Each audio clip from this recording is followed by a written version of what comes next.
Hey, everybody. Welcome to the Customer Support, Customer Success Executive Brain Trust. We just had a really fun time talking about hiring best practices. We created a mural board. We upvoted the top sticky notes, and all of that's going to make sense when I share my screen here for you. These are the top 5 best practices crowdsourced from our customer support group here. Develop scorecards for the interview process, include peers to the role in the interview process, invite cross-functional departments to the interview process, hire for personality, then skills.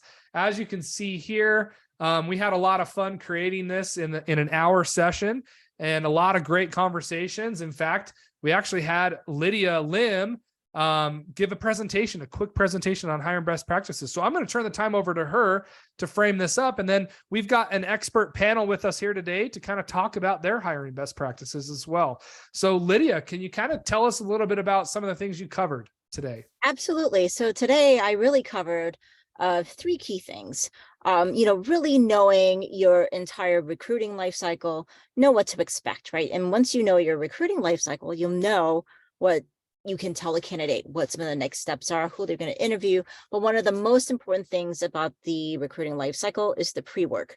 And that's an evaluation of yourself, of what you expect for a candidate and what your team expects, and knowing mainly what your needs are as far as your team goes. What are some of the gaps? And there's some really good questions that were asked during the session. And then finally, really talking a little bit about what are some of the key things that you look for as far as a skill set for hiring a technical person versus a non-technical person. And I go through kind of my top 10s. And, Lydia gave a great, quick presentation on that got us all in the right mindset. And then from there, we went into best practices, and based off of a lot of things that she said, sparked a lot of conversations around hiring best practices. And that's how we were able to come up with this top 5 list. So I want to kind of unpack the first one, the one with the most votes.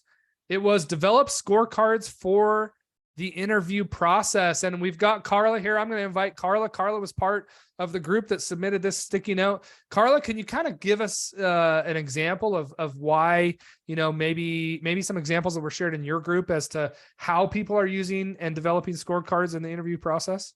Sure. The reason why you develop scorecards is because you want everybody to measure and rate the candidates with a very specific criteria.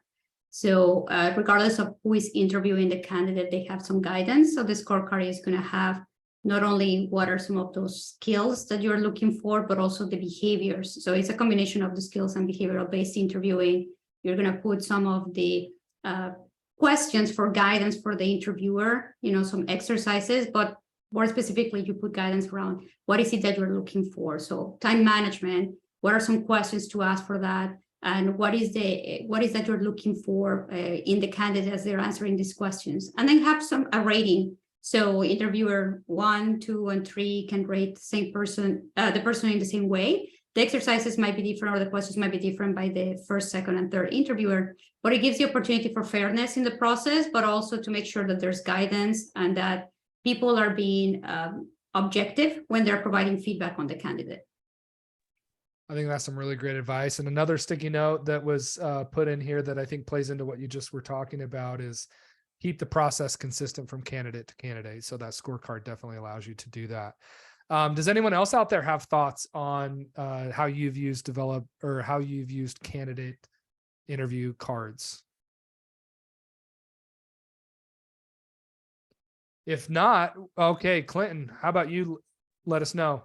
Sure, I hit the wrong icon there, but sorry about that. Yeah, so for that, I totally agree. That's a great method. I like to use weighted averages sometimes, depending on how important certain, whether it's technical or behavioral or cultural, the measurement is. So something like that. And then that way you come up with a total score at the end, and it's really hard to argue when you've done that consistently across all candidates. Awesome. Thank you for that. And I think that also helps to remove a lot of bias, right? Like that's something we haven't really talked about a lot, but it's definitely something that exists. And so to both of your points, I think that helps quite a bit. Let's move on to number 2, include peers to the role in the interview process. Does anyone want to come off mute and kind of speak to that, how you do that and why you think that's important?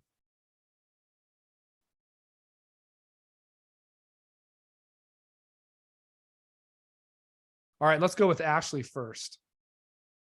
And then we'll go to Sridhar. Sure, our group talked about that as well.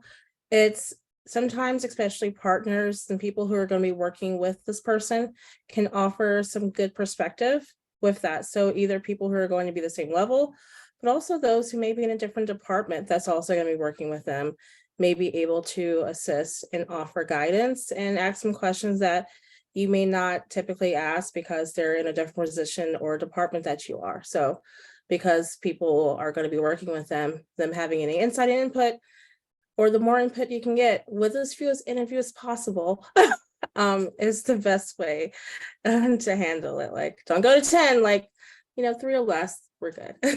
Yeah, totally. That's something Lydia mentioned, is don't make your interview process long. Those suck for everybody, right? So thanks for bringing that out. Sridhar, what thoughts did you have on that? Yeah, I think from a customer success perspective, it's more of a collaborative work and working cross-functionally. So if you have actually interviewers from different functions, they're also able to gauge the amount of collaboration he or she had in the past, which is kind of a direct indication of success in their future role. So definitely having multiple functions or different peers interviewing will also give us an insight into the candidate about his past experience to be able to work cross-functional and collaboratively. Awesome. Thank you for that.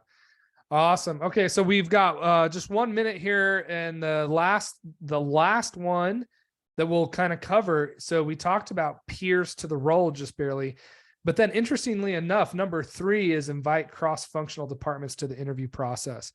What value does that bring? Does anyone want to speak a little bit to bringing in a cross-functional person into the interview process?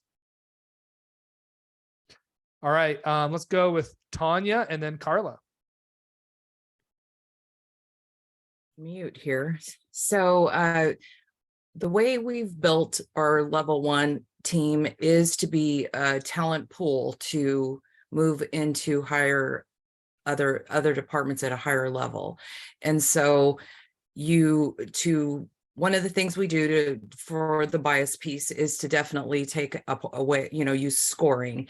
But then I have developed a team lead role for members that want to get into leadership, but don't know if they want to go technical or leadership. So the team lead position actually allows them to get some coaching in the team lead role. So when the team lead applies for a manager position, I then bring in my peers because everyone knows each other so well.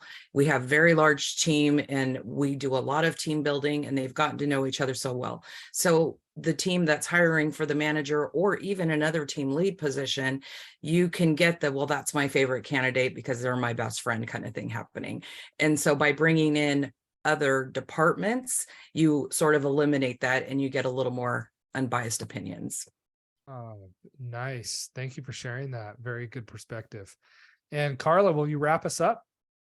Yeah, so also in line with what right now Tonya said, but for us is if they're going to work very closely with that department, I would want them to be part of the process. It ensures that they have a voice during the interview, that they appreciate if it's going to be a good fit, and ensure that there's going to be collaboration. So inviting them into the process, it also keeps the departments working better together.